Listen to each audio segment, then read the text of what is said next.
was reading the other day about this woman. She was from, I think it was Massachusetts in the US. And she got this itch on her forehead. And she scratched it, and it wouldn't go away. She kept scratching it. Wouldn't go away. Eventually she fell asleep, and she was still scratching at her forehead. The next morning, she wakes up and there's this weird liquid on her face. So she goes to the mirror and she sees what the liquid is. She scratched through her skin, in her sleep this is, she scratched through her skin, through her skull, and into her own brain. Yeah, not the kind of thing you want to be reading about before bedtime, because that really did leave me just lying there, and I realised I had an itch on my forehead. Oh God, I'm going to wake up with a hole in my skull. I mean, imagine if you scratched into the wrong part of your brain. You could end up in a permanent vegetative. You could end up in a permanent vegetative state. I think this was the same night I found out about Prince Charles and the Tampax. The common myth is that he claimed he wanted to be a Tampax, apparently, in a leaked phone call. But that's not strictly true, as I found out when I looked into it.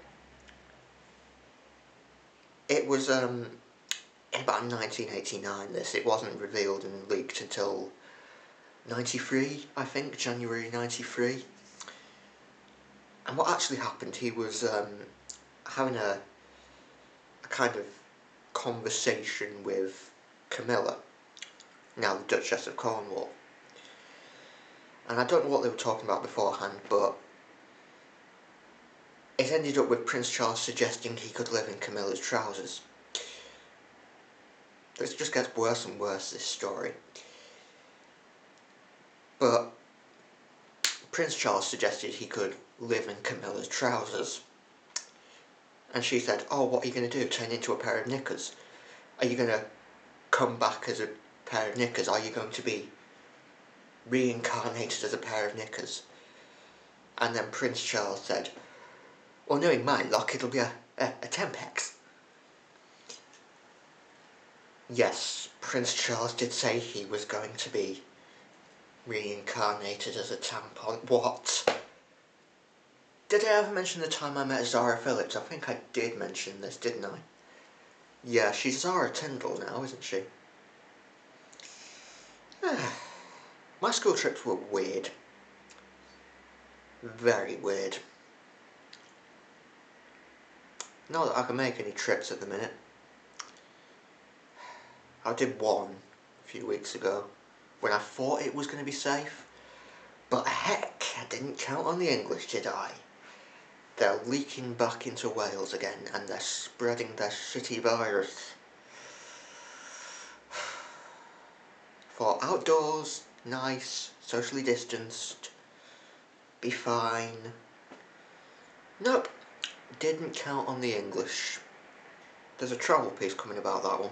I need to start it. I've nearly finished my my last trip into the mountains. I want my office back. I do more work in my office. I do better work in my office. It's more of an encouragement to get on with stuff. But just sitting here, I get too many distractions. I sort of end up straying to Netflix or Amazon Prime or something.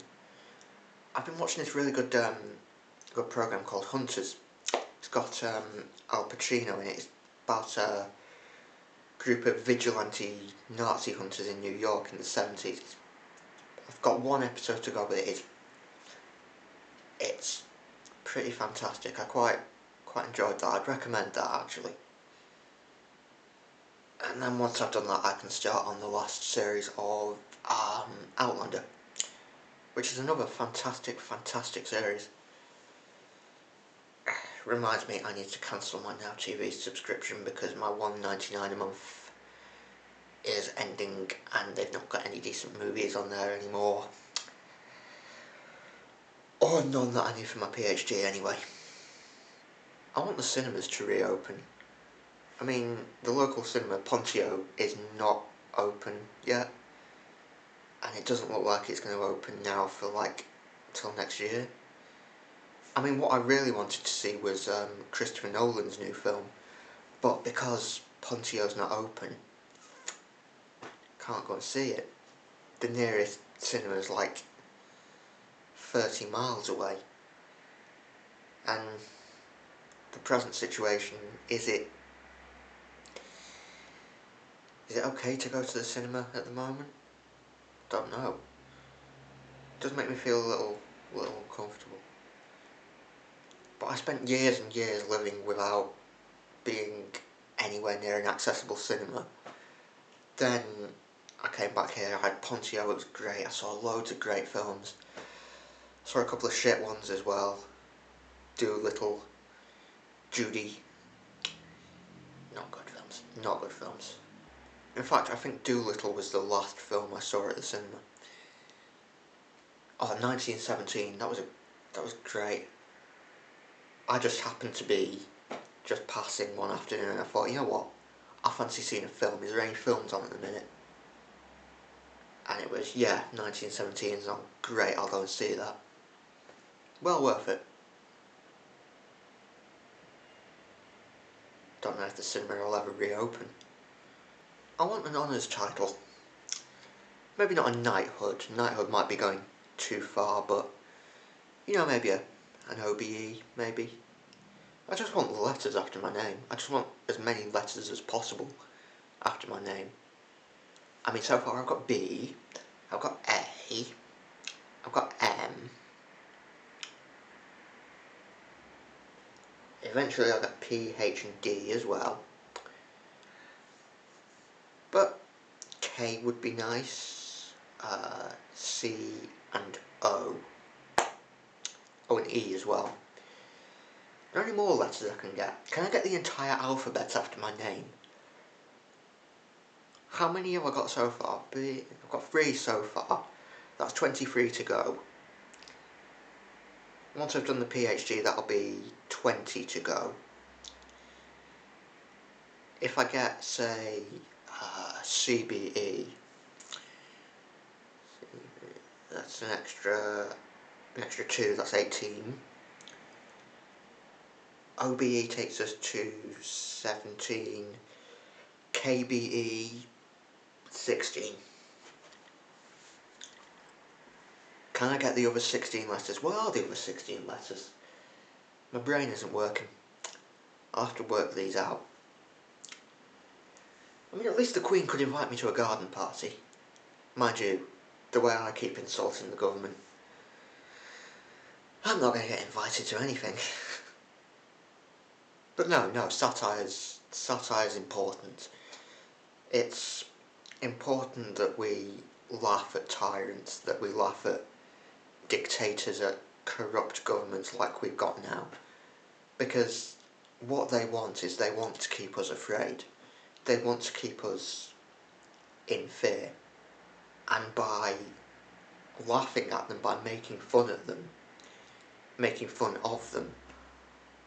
we undercut that fear. We take that fear away. It diminishes their power somewhat. Not completely, but does make things better.